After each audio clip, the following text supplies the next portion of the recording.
இடங்கள் எல்லாம் ஒளியின் வாசல் திறந்திட, இதய ஜோதி இயேசு என்றும் இந்தியர்கள் தொழுதிட. இருள் நிறைந்த இடங்கள் எல்லாம் ஒளியின் வாசல் திறந்திட, இதய ஜோதி இயேசு என்றும் இந்தியர்கள் தொழுதிட. தீபம் ஏற்று வீரனே, தேவனின் புதல்வனே, உறுதியோடு தேவனுக்காய் பணி புரிவோமே. தீபம் ஏற்று வீரனே, தேவனின் புதல்வனே, உறுதியோடு தேவனுக்காய் பணி புரிவோமே. செல்லுவோம், சொல்லுவோம், இயேசுவே ஆண்டவர் முழங்குவோம். செல்லுவோம், சொல்லுவோம், இயேசுவே ஆண்டவர் முழங்குவோம். பா, பா, பா, பா. சங்கம வானொலி நேர்கள் அனைவருக்கும் என்னுடைய அன்பின் வாழ்த்துக்கள். தவந்தாம் எங்கள் யாவரோடும் கூட இருப்பாராக.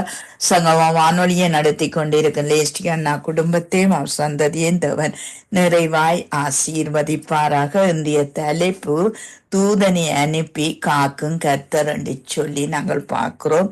சங்கீதம் 91வது சங்கீதம் 11வது வசனம். உன் வழிகளில் எல்லாம் உன்னை காக்கும்படி உனக்காக தம்முடைய தூதர்களுக்கு கட்டளையிடுவார் என்று சொல்லி வேதம் எங்களுக்கு சொல்லுகிறது. நான் ஒரு இராத்திரி முழுவதும் என் தேவனுடைய சமூகத்திலே, தேவனே எனக்கு ஒரு வார்த்தை தாங்கோ, வசனம் தாங்கோ என்று சொல்லி நான் காத்திருந்து துதித்து காத்திருந்தேன். ஆனால் எனக்கு கிடைக்கவில்லை, விடியும் மட்டும். அப்பொழுது விடிந்த பிறகுதான் என்னுடைய மகன் இந்த வசனத்தை எனக்கு பரிசாக கொண்டு வந்து தந்தார். அந்த வசனத்தில் இருந்தே உங்களோடு இன்றைக்கு நான் பேசுகிறேன்.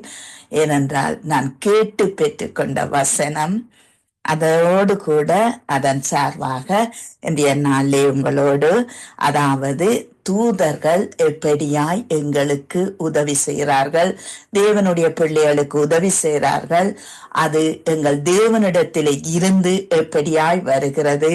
ஏனென்றால் அவருக்கு பயந்தவர்களுக்கு அவர் சூழப்பாளையம் இறங்கி எங்களை காக்கிற தேவனாய் இருக்கிறார் என்று சொல்லி நாங்க பார்க்கிறோம். முதலாவது அக்கினி ஜுவாலையிலே தூதன் நின்றான் என்று சொல்லி நாங்க பார்க்கிறோம். யாத்திராமம் 3வது அதிகாரம் 1வது 2வது வசனத்திலே அங்கு மோசேயானவர் மீதியான் தேசத்து தன் மாமனுடைய ஆடுகளை மேய்த்து கொண்டு இருக்கும் போது அங்கு தேவ பர்வதமாகிய அந்த ஓரே மட்டும் வந்தார் என்று சொல்லி நாங்க பார்க்கிறோம்.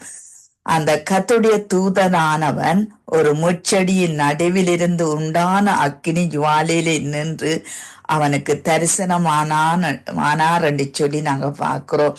அப்பொழுது அவன் உற்று பார்க்கிறான். முச்செடி அக்கினியினால் ஜுவாலித்து எரிந்தும் அது வெந்து போகாமல் இருந்தது. அப்பொழுது மோசே, இந்த முச்செடியிலே வெந்து போகாது இருக்கிறது என்ன என்று சொல்லி கிட்ட போய் இந்த அற்புத காட்சியை பார்ப்போம் என்று சொல்லி அங்கு அவர் பார்த்ததற்காக அங்கு கிட்ட வரும்போது அங்கு கர்த்தரை கண்டார். முச்செடியின் நடுவில் இருந்து தேவன் அவரை நோக்கி அங்கு மோசே மோசே என்று கூப்பிட்டார் என்று சொல்லி நாங்க பார்க்கிறோம். பாருங்கள், ஆண்டவராய் இயேசு கிறிஸ்து எப்படியாய் மோசையோடு அங்க பேசினார் என்று சொல்லி நாங்க பார்க்கிறோம். முச்செடி எரிந்தது, ஆனா வெந்து போகவில்லை. எப்படித்தான் எங்கள் தேவன் எங்களோடு கூட இருந்தார், எங்களுக்கு எதுவும் அங்கு வெந்து போகாது. எந்த காரியமும் எங்களுக்கு ஆசீர்வாதமாய் அங்கு நன்மைக்கு ஏதுவாய் எங்களுக்கு தருவார் என்று சொல்லி நாங்க பார்க்கிறோம். சில வேளைகளிலே தாமதமாய் தருவார், சில வேளைகளே முந்தி தருவார், சில வேளைகளிலே சரியான நேரத்தில் எங்களுக்கு தருவார். அது அவருடைய சித்தமும் அவருடைய விருப்பமும் ஆயிருக்கிறது என்று சொல்லி நாங்க பார்க்கிறோம். நாங்கள் 2வது காரியமாய் நாங்கள் பார்ப்போம். அங்கு அதிசயம் விளங்கிட்டு என்று சொல்லி நாங்க பார்க்கிறோம். முதலாவது மோசேயிலே அதிசயம் விளங்கிட்டு, 2வது அங்கு மனோபாவும் அவருடைய மனைவிக்கும் தேவனுடைய தூதன் அங்கு வெளிப்படுறதை வேதாகமம் எங்களுக்கு சுட்டி காட்டுகிறது. நியாயாதிபதிகள் 13வது அதிகாரம் 20வது வசனத்திலே அக்கினி ஜுவாலை பலிபீடத்தில் இருந்து வானத்துக்கு நேரா எழும்புகையில் கர்த்தருடைய தூதரானவர் பலிபீடத்தின் ஜுவாலையில் ஏறி போனார் என்று சொல்லி நாங்க பார்க்கிறோம். பாருங்கள், சங்கீதம் 104:4 தம்முடைய தூதர்களை காற்றுக்களாகவும் தம்முடைய ஊழியக்காரரை அக்கினி ஜுவாலையாகவும் செய்கிறார் என்று சொல்லி நாங்க பார்க்கிறோம். எங்கள் தேவன் அதிசயம் செய்ய வல்லவராய் இருக்கிறார். மனோவாக்கும் அவருடைய மனைவிக்கும் வேண்டியது ஒரு குழந்தை. அதற்காக அவர் அந்த தூதனை அனுப்பி அவர்களை பலப்படுத்துகிறார் என்று சொல்லி நாங்க பார்க்கிறோம். பாருங்கள், அந்த பலிபீடத்தில் இருந்து அந்த அக்னி ஜுவாலை அங்கு ஏறி போனது என்று சொல்லி நாங்க பார்க்கிறோம். அப்படித்தான் இன்றைக்கு தேவனுடைய பிள்ளைகள், தேவனுக்கென்று உண்மையை மொத்தமாய் ஊழியம் செய்கிற பிள்ளைகளை கர்த்தர் அங்கு காற்றுக்களாகவும் அக்னி ஜுவாலையாகவும் மாற்றுகிறார் என்று சொல்லி நாங்க பார்க்கிறோம். காற்றை நாங்கள் இலைகளின் அசைவின் மூலம் அல்லது விருட்சத்தின் அசைவின் மூலம் காற்றடிக்கிறது என்று நாங்கள் உணர்கிறோம். அப்படித்தான் எங்கள் தேவனும் எங்கள் மத்தியிலே இருக்கிறார் என்பதற்கு தேவனே சாட்சியாய் எங்களுக்குள்ளே அவருடைய வார்த்தை இருக்கிறது என்று சொல்லி நாங்க பார்க்கிறோம். பாருங்கள், அங்கு அந்த குடும்பத்திலே அதிசயம் விளங்கிச்சு என்று சொல்லி நாங்க பார்க்கிறோம். மூன்றாவது காரியம், அக்கினி சூளையிலே தூதன் நின்றான் என்று சொல்லி நாங்க பார்க்கிறோம். ஏனென்றால் தானியேல் 3:28 நாங்க பார்க்கிறோம், சாத்ராக், மேசாக், ஆபேத்நேகோ என்பவர்களை தம்முடைய தூதனை அனுப்பி தம்முடைய தாசனை விடுவித்தார் என்று சொல்லி நாங்கள் பார்க்கிறோம். எந்த இக்கட்டான சூழ்நிலையில, நெருக்கமான சூழ்நிலையும் நாங்கள் ஆண்டவரை நோக்கி பார்க்கும்போது அவர் எங்களை விடுவிக்கிற தேவனாய், விடுதலையாக்குற தேவனாய் இருக்கிறார் என்று சொல்லி நாங்க பார்க்கிறோம். அவருக்கு நாங்கள் பிரியமாய் அவருடைய கற்பனைக்கும் நாங்கள் கீழ்ப்படிந்து நடக்கும்போது, அந்த சத்தியமாகிய இயேசு கிறிஸ்துவை அறியும் போது அவர் எங்களுக்கு விடுதலையை தந்து, அது மட்டுமல்ல, எங்களுக்கு ஒரு நித்திய ஜீவனை நான் அளிப்பேன் என்று வாக்கும் கொடுத்திருக்கிறார். அதற்காக நாங்கள் கிறிஸ்தவர்கள் இலக்கை நோக்கி ஓடிக்கொண்டு இருக்கிறோம் என்பதை நாங்கள் காணக்கூடியதாய் இருக்கிறது. பாருங்கள், அக்கினி சூளையின் நடுவே போடப்படுவார்கள் என்று சொல்லி ராஜாவின் சட்டம் அங்கு சொல்லுகிறபடி கீழ்ப்படியா விட்டால் ராஜாவுக்கு தனது கொள்கைதான் அங்கு முக்கியம். தான் போட்ட சட்டத்துக்கு மக்கள் கீழ்ப்படிய வேண்டும் என்று தான் அவர்கள் அங்கு முக்கியப்படுத்துவார்கள். ஆனால் இந்த தேவ பிள்ளைகளுக்கோ தேவனுடைய நீதியின் பாதை நடப்போம் என்று நன்மையான எண்ணம் அவர்களுக்குள்ளே இருந்தது என்று சொல்லி நாங்க பார்க்கிறோம். பாருங்கள், இந்த ராஜாவினுடைய தீமையான பகுதியை இந்த தானியேல் இவர்கள் அங்கு அக்கினி சூழலை போட்டாலும் நாங்கள் எங்கள் தேவன் எங்களை தப்புவிக்க வல்லவர் என்று சொல்லி நின்றார்கள். அவர்கள் அந்த ராஜா போட்ட தீமையான செயல்களில் இருந்து நன்மையினால் அவர்கள் வென்று விட்டார்கள். தீமைக்கு தீமை பாவத்தை பிறப்பிக்கும், நன்மைக்கு நீதியின் பாதை எங்களுக்கு காண்பிக்கப்படும் என்று சொல்லி வேதம் சொல்லுகிறது. பாருங்கள், தானியேல் 6:22 அவர்களை சிங்க கோவியிலே போட்டார்கள் என்று சொல்லி நாங்க பார்க்கிறோம். சிங்கங்கள் என்னை சேதப்படுத்தாதபடிக்கு தேவன் தம்முடைய தூதனை அனுப்பி அந்த சிங்கங்களின் வாயை கட்டி போட்டார். அது என்னவெனில், அவருக்கு முன்பாக நாங்கள் குற்றமற்றவர்களாய் காணப்பட்டோம். ராஜாவாகிய உமக்கு முன்பாகவும் நாங்கள் நீதிகேடு செய்கிறது இல்லை என்றான் என்று சொல்லி நாங்கள் பார்க்கிறோம். பாருங்கள், இதிலே ஒரு காரியத்தை கவனியுங்கள். ஏனென்றால் அவர்கள் ஏன் சேதப்படவில்லை என்று சொல்லி கண்டால், அங்கு தேவனுக்கு முன்பாக அவர்கள் குற்றமில்லாதவர்களாய் இருந்தார்கள். அங்கு ராஜாவுக்கு முன்பாகவும் நீதிகேடு செய்யாதவர்களாய் இருந்தார்கள். இந்த 2 காரியத்தையும் ஒரு விசுவாசியோ அல்லது தேவனுடைய மனுஷனோ காத்து கொள்ளும் போது நிச்சயமா தன்னுடைய தூதரை அனுப்பி எந்த ஒரு மரண நிலைமையிலும் அவர்களை காப்பாற்ற வல்லவராய் இருக்கிறார் என்று சொல்லி நாங்கள் பார்க்கிறோம். பாருங்கள், ஒரு சேதமும் அவர்களுக்கு காணப்படவில்லை. 7 மடங்கு அக்கினி சூளை, ஆனாலும் அவர்களுக்கு ஒரு சேதமும் இல்லாமல் தேவன் காத்து கொண்டார். தானியேல் மீது அங்கு குற்றஞ்சாட்டின மனுஷனுக்கோ என்றால், அவர்கள் குமாரனையும் மனைவியையும் சிங்க கெபியில் போட்டார்கள். அவர்கள் கெபியின் அடியில் சேர முன்னமே அந்த சிங்கங்கள் அவர்கள் மேல் பாய்ந்து அவர்கள் எலும்புகளை எல்லாம் நொறுக்கி போட்டதென்று வேதம் எங்களுக்கு கற்று தருகிறது. பாருங்க, இப்படித்தான் நாங்கள் எந்தெந்த இடத்திலும் நாங்கள் குற்றமற்றவர்களாய் நீதியின் பாதையிலே நாங்கள் நடக்கும்போது நிச்சயமாகவே கர்த்தர் எங்களை அவர் தன்னுடைய தூதரை அனுப்பி எந்த இடத்திலும் எங்களை காத்துக் கொள்வார் என்று சொல்லி நாங்க பார்க்கிறோம். அப்போஸ்தலர் 12வது அதிகாரம் 11வது வசனத்திலே நாங்கள் பார்க்கிறோம், பேதுருவுக்கு தெளிவு வந்தபோது ஏரோதின் கையுக்கும் யூத ஜனங்களின் எண்ணங்களுக்கும் என்னை விடுதலையாக்கும்படிக்கு கர்த்தர் தம்முடைய தூதனை அனுப்பினார் என்று நான் இப்பொழுது மெய்யாகவே அறிந்திருக்கிறேன் என்றான் என்று சொல்லப்படுகிறதை நாங்கள் காணக்கூடியதா இருக்கிறது. பாருங்கள், பேதுரு சிறைச்சாலையிலே இருக்கிறான், அவன் அங்கு பிடிக்கப்பட்டிருக்கிறான் என்று சொல்லி நாங்க பார்க்கிறோம். பாருங்கள், சபையார் அவனுக்காக அங்கு தேவனை நோக்கி ஊக்கத்தோடு ஜெபம் பண்ணினார்கள் என்று சொல்லி நாங்க பார்க்கிறோம். பாருங்கள், சேதுருவின் நிலை என்னென்றால் அங்கு சிறைச்சாலையிலே அங்கு சும்மா விடவில்லை.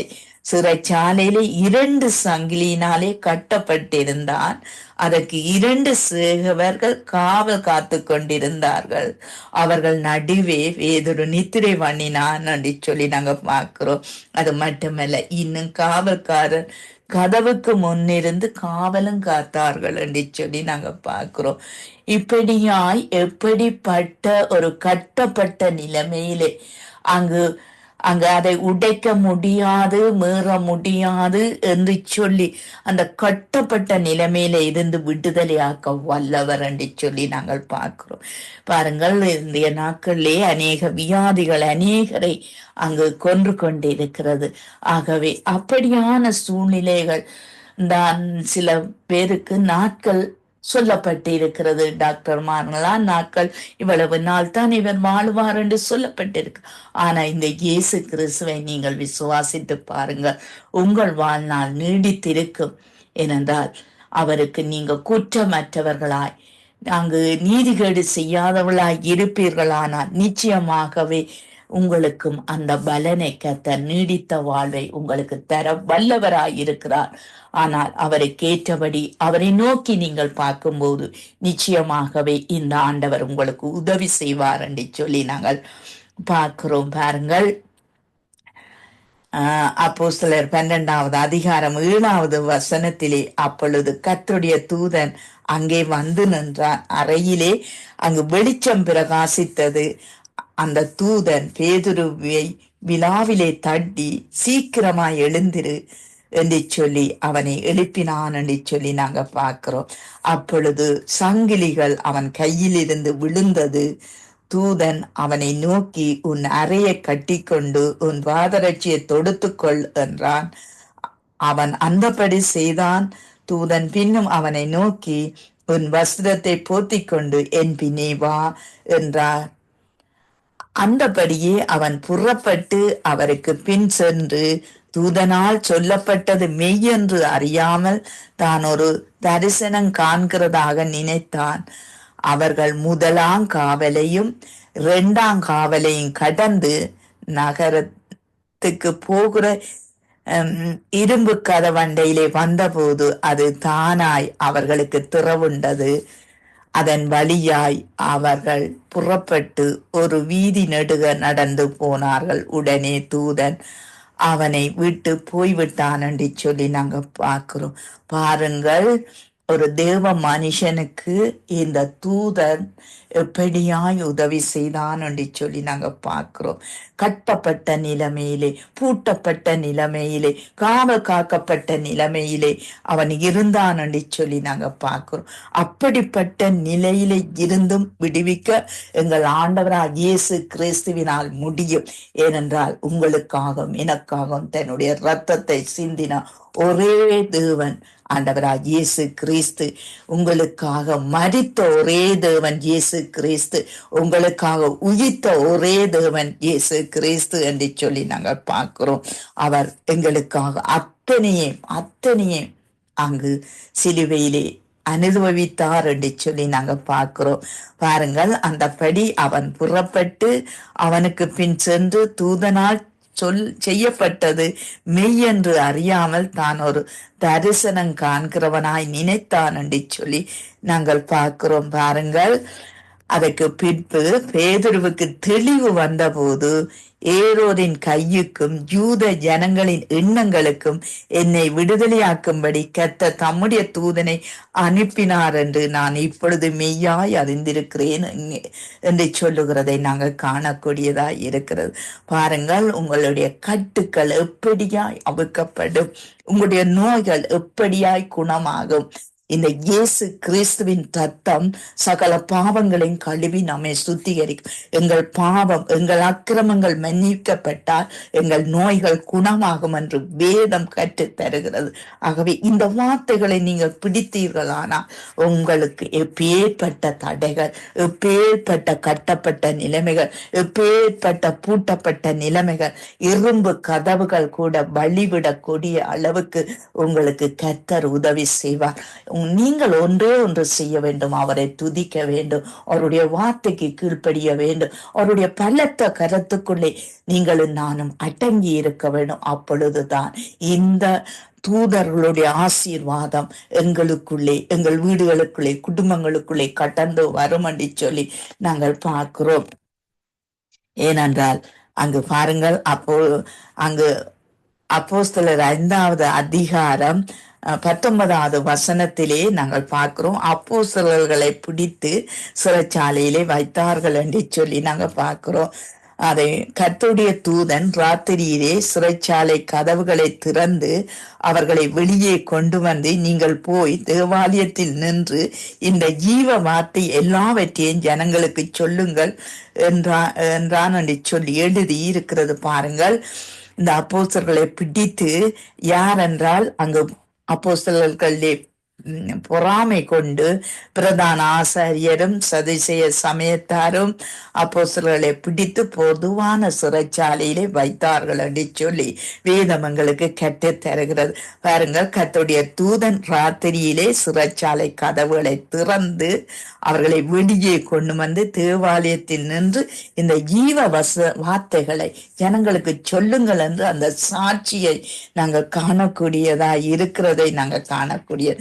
உங்கள் மேல் எத்தனை பேரும் பொறாமை கொள்ளலாம், எத்தனை பேரும் எரிச்சல் படலாம், எத்தனை பேரும் உங்களுக்கு விரோதமா தங்கள் வாய்களை திறக்கலாம். ஆனால் நீங்கள் ஒன்றே ஒன்று செய்ய வேண்டும், எங்கள் தேவனை நோக்கி பார்க்க வேண்டும். அவர் உங்களுக்கு முன்பாக எப்பேற்பட்ட மனுஷன் இருந்தாலும், எப்பேற்பட்ட துன்மார்க்கன் இருந்தாலும் அவனுடைய வழியை அழித்து உங்கள் வழியை செழிக்க பண்ணுவார் என்று சொல்லி நாங்கள் பார்க்கிறோம். ஏனென்றால் தேவனுடைய காரியங்கள் எங்களுக்குள்ளே எப்படியாய் அங்கு செழிப்பாய், எப்படியாய் எங்களுக்கு ஒரு வல்லமையாய் இருக்கிறது. எங்கள் தேவன் வல்லமுள்ள நியாயாதிபதியாய் இருக்கிறார். அங்கு நீதி உள்ள நியாயாதிபதியாய் இருக்கிறார். அவர் நீதி செய்கிற தேவனாய் இருக்கிறார். அவருடைய பிள்ளைகள் நாங்களும் மற்றவர்களுக்கு குற்றமற்றவர்களாய் நீதி செய்யும் போது நிச்சயமாகவே அவர் தம்முடைய தூதனை அனுப்பி எங்களை விடுதலை ஆக்குவார் என்று சொல்லி நாங்கள் பார்க்கிறோம். ஏனென்றால் சங்கீதம் 91:11 தான் எனக்கு ஒரு ஆதார வசனமாய் இருக்கிறது. அதை இன்றைய நாளிலே அதை நான் உங்களுக்காக அந்த வசனத்தில் இருந்தே நான் எடுத்துக்கொண்டேன். உங்கள் வழிகளில் எல்லாம் உங்களை காக்கும்படி உங்களுக்காக தம்முடைய தூதர்களுக்கு கட்டளையிடுவார் என்று சொல்லி நாங்க பார்க்கிறோம். நீங்க பூட்டப்பட்ட நிலைமையிலையா, அல்லது வியாதியின் நிலைமையிலையா, வேதனையின் விளிம்பிலையா, அங்கு மரண விளிம்பில இருந்தா கூட இந்த தேவன் உங்களை விடுதலையாக்கி கொண்டு வர வல்லவராய் இருக்கிறார். நீங்க கட்டப்பட்ட நிலைமையில இருந்தாலும், எந்த நிலைமையில இருந்தாலும் தம்முடைய தூதர்களை அனுப்பி அவர் உங்களை குணமாக்குவார் என்று சொல்லி நாங்கள் பார்க்கிறோம். பாருங்கள், அங்கு சிறைச்சாலை கதவுகள் திறந்து அங்கு வெளியே கொண்டு வந்து தேவாலயத்திலே அங்கு ஜீவ சாட்சியை ஜனங்களுக்கு சொல்லுங்கள், ஜீவ வார்த்தைகளை சொல்லுங்கள் என்று சொல்லப்படுகிறதை நாங்க காணக்கூடியதாக இருக்கிறது. பாருங்கள், உங்களை விடுவித்து விடுதலையாக்குற ஒரே தேவன் ஆண்டவராய் இயேசு கிறிஸ்து என்று சொல்லி நாங்க பார்க்கிறோம்.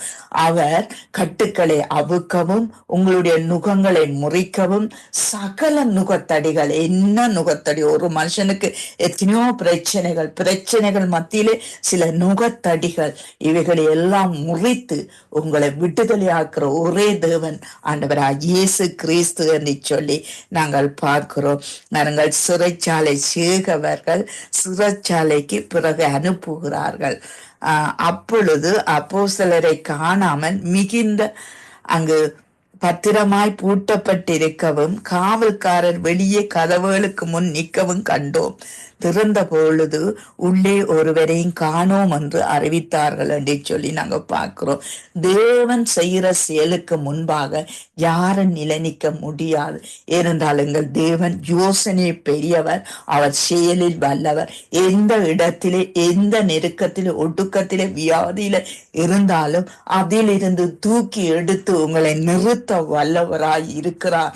அவரை நீங்கள் நோக்கி பார்க்கும்போது நாங்கள் நோக்கி பார்க்கிறோம், நீங்களும் நோக்கி பார்க்கும்போது உங்களுக்கு ஒரு விடுதலை உண்டாகும் என்று சொல்லி நாங்க பார்க்கிறோம். பாருங்கள், வெளிப்படுத்தல் 1வது அதிகாரம் 1வது வசனத்திலே நாங்க பார்ப்போமா என்றால் பத்ம தீவிலே அங்கு தூதனை குறித்து நாங்கள் பார்க்கிறோம். ஏனென்றால் வெளிப்படுத்தல் 1:1 சீக்கிரம் சம்பவிக்க வேண்டியவைகளை தம்முடைய தூதனை அனுப்பி நம்முடைய ஊழியக்காரனாகிய தேவனுக்கு வெளிப்படுத்தின விசேஷம் என்று சொல்லி நாங்கள் பார்க்கிறோம். யோவானுக்கு அவர் வெளிப்படுத்தினார் என்று சொல்லி நாங்க பார்க்கிறோம். வெளிப்படுத்தல் 22வது அதிகாரம் 6வது வசனத்திலே பார்க்கிறோம். பின்பு அவர் என்னை நோக்கி, இந்த வசனங்கள் உண்மையும் சத்தியமானவைகள், சீக்கிரமாய் சம்பவிக்க வேண்டியவைகள், தம்முடைய ஊழியக்காரருக்கு காண்பிக்கும் பொருட்டு பரிசுத்த தீர்க்கதரிசிகளின் கர்த்தராகிய தேவனானவர் தம்முடைய தூதனை அனுப்பினார் என்று சொல்லி நாங்க பார்க்கிறோம். பாருங்கள், இந்திய நாட்களிலே இந்த இயேசு கிறிஸ்துவை நீங்கள் ஏற்றுக்கொள்ளாவிட்டால் நீங்கள் ஏற்றுக்கொள்ளுங்கள். அவர்தான் வழியும் சத்தியும் ஜீவனமாய் இருக்கிறார். அவரை அல்லாம நீங்க பரலோகத்திலே ஒருத்தரும் நீங்க காலடி வைக்க முடியாது. வேதம் அப்படியாய் அச்சுறுத்துகிறதை நாங்கள் காணக்கூடியதாய் இருக்கிறது. ஏனென்றால் இன்னொரு வார்த்தை சொல்லுகிறது, ஒருவன் பருத்தில் இருந்து அழைக்கப்பட்டால் ஒழிய அவன் தானாய் ஒன்றையும் பெற்றுக்கொள்ள முடியாது என்று வேதம் எங்களுக்கு கற்றுத் தருகிறது. இந்த இயேசு கிறிஸ்து இந்த பூமிக்கு வந்ததன் நோக்கம் உங்களையும் என்னையும் ரட்சிக்க. அங்கு ஆதாம் ஏவாளும் எங்கள் முதல் தாய் தகப்பன் அவர்கள் பாவம் செய்து தேவ மகிமை இழந்தவர்களாய் இருந்தார்கள். அந்த தேவ மகிமை இழந்த எங்களுக்கு திரும்பவும் தரும்படி அவர் எங்களுக்கு இயேசு கிறிஸ்துவாய் வெளிப்பட்டு தன்னுடைய வார்த்தையின் வடிவமாய் அங்கு எங்களுக்கு என்றும் போதித்துக் கொண்டிருக்கிறார். ஏனென்றால் தேவன் தோட்டத்திலே அவர்கள் பகலில் குளிர்ச்சியான வேளையிலே தேவனோடு உலாவிக் கொண்டிருந்தவர்கள் அங்கு அந்த இடத்தை அவர்கள் பாவம் செய்த போது அந்த இடத்தை அவர்கள் துரத்தி விட்டு காவல் வைத்தார் என்று சொல்லி நாங்க பார்க்கிறோம். அந்த துரத்தப்பட்ட இடத்துக்கு திரும்பவும் எங்களை அழைக்கும்படி எங்களை அவர் இயேசு கிறிஸ்துவானவர் தன்னுடைய இரத்தத்தை கொடுத்து எங்களை மீட்டு கொண்டார் என்று சொல்லி நாங்கள் பார்க்கிறோம். பாருங்கள், ஆதிகாமம் 24வது அதிகாரம் 7வது வசனத்திலே, என்னை என் தகப்பனுடைய வீட்டிலே என் இனத்தார் இருக்கிற தேசத்தில் இருந்து அழைத்து வந்தவரும் உன் சந்ததிக்கு இந்த தேசத்தை தருவேன் என்று எனக்கு சொல்லி ஆணையிட்டவருமான வானத்து தேவனாகிய கர்த்தர், நீ அங்கிருந்து என் குமாரனுக்கு ஒரு பெண்ணை கொண்டு வரும்படி நம்முடைய தூதனை உனக்கு முன்பாக அனுப்புவார் என்று சொல்லி எங்கள் விசுவாச தந்தையாகிய ஆபிரகாம் தன் குமாரனுக்கு அங்கு பெண் பார்க்கும்படி அந்த வீட்டிலே இருந்த மூத்தவரான எலியேசருக்கு அவர் அங்கு சொல்லுகிறதை நாங்கள் காணக்கூடியதாய் இருக்கிறது. ஆகவே அப்பொழுது தான் அவர் தம்முடைய தூதனை உனக்கு முன்பாக அனுப்புவார் என்று ஒரு தீர்க்க தரிசன வார்த்தையாயும் ஒரு ஆலோசனை வார்த்தையாயும் அது சமாதான வார்த்தையாயும் எங்கள் ஆபிராமின் நாவிலிருந்து வந்தன என்று சொல்லி நாங்க பார்க்கிறோம். அது தேவனால் உருவாக்கப்படுகிறது என்பதையும் தூதர் அவர்களை எல்லாம் காப்பார் என்று சொல்லியும் அங்கு ஆபிராமினுடைய காரியத்தில் இருந்து நாங்கள் விளங்கிக் கொள்ளக்கூடியதா இருக்கிறது.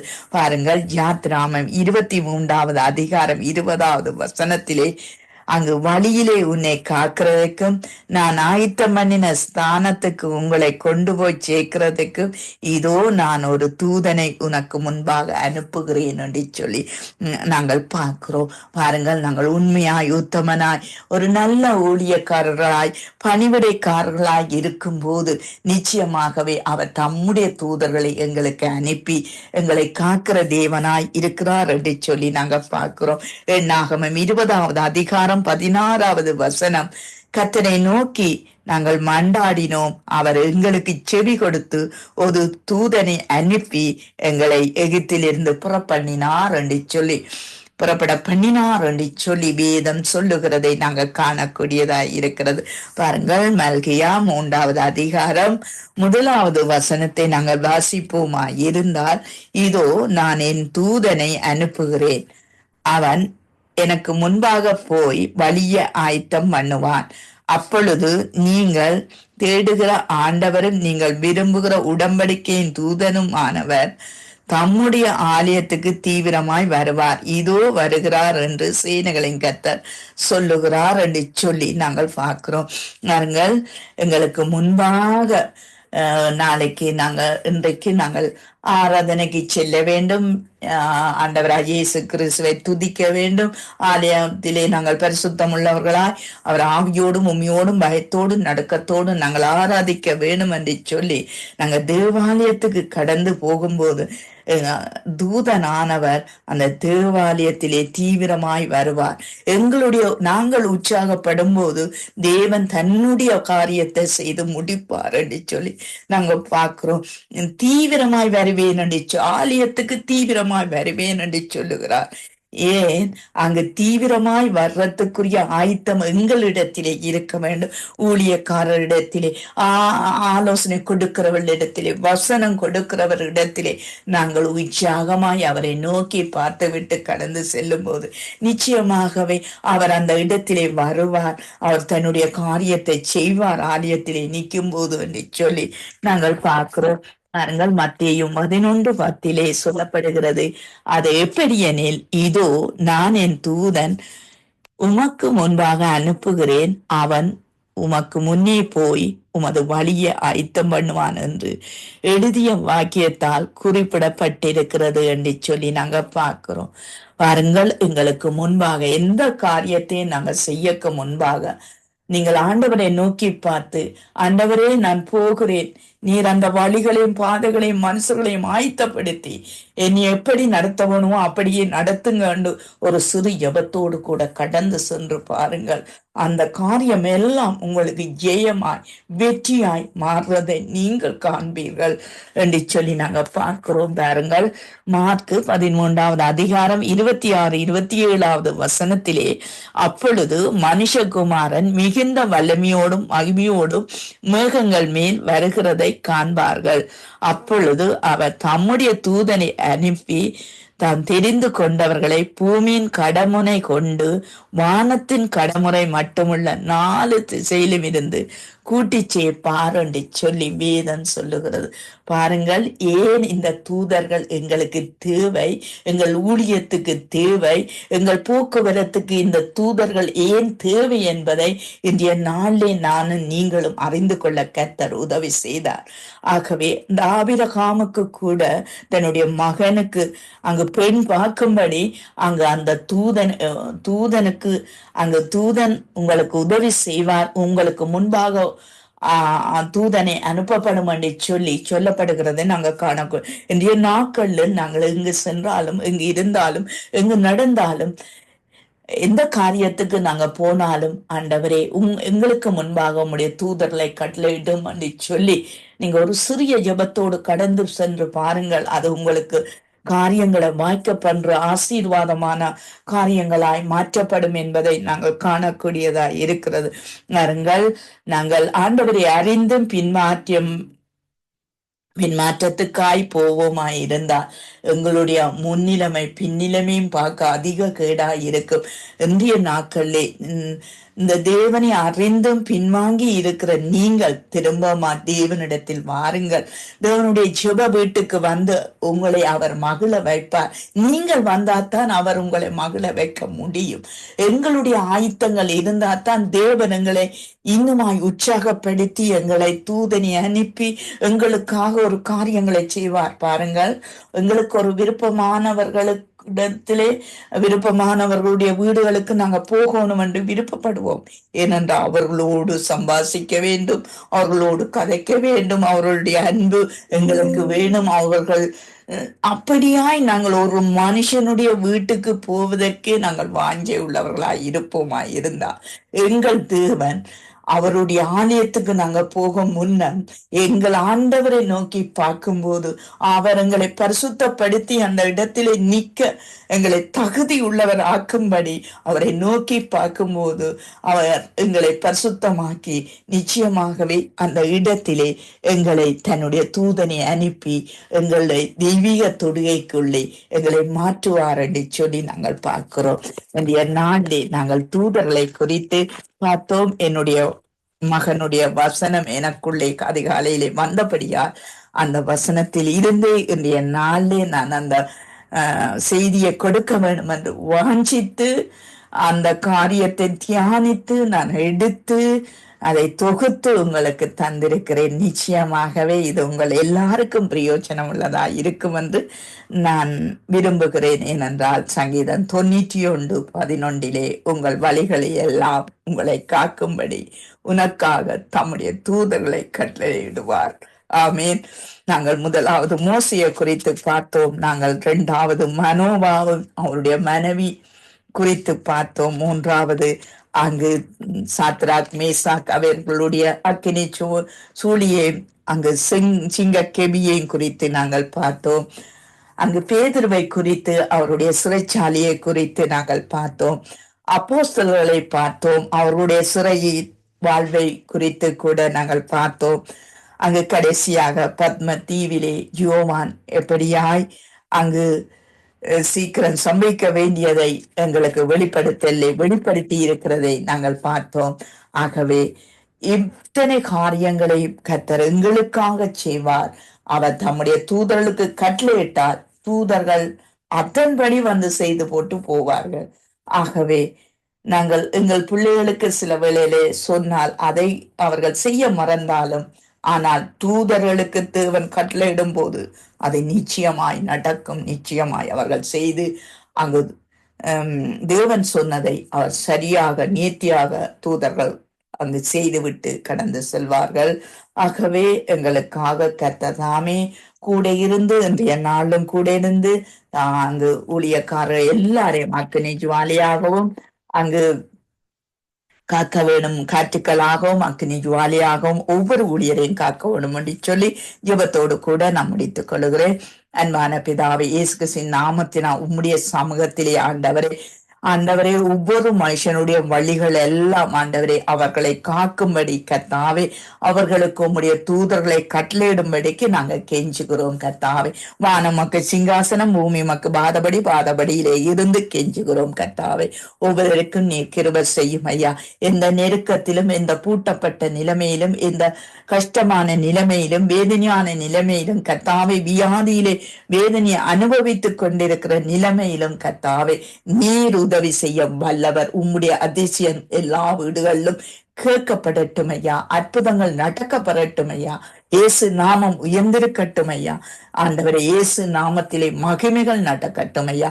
சங்கம வானொலிக்காய் லேசியா நாம் மனைவி பிள்ளைகள் சந்ததி குடும்பம் ஆண்டவரே அங்கு ஊழியம் செய்கிற ஒவ்வொரு பிள்ளைகளுக்காய் ஆண்டவரே பேராய் குடும்பமா சந்ததியாய் நீர் ஆசீர்வதிக்க வல்லவராய் இருக்கிறேன். எல்லாரையும் நாங்கள் இயேசு கிறிஸ்துவின் வல்லமுள்ள நாமத்தினால் ஆசீர்வதித்து செபிக்கிறோம்.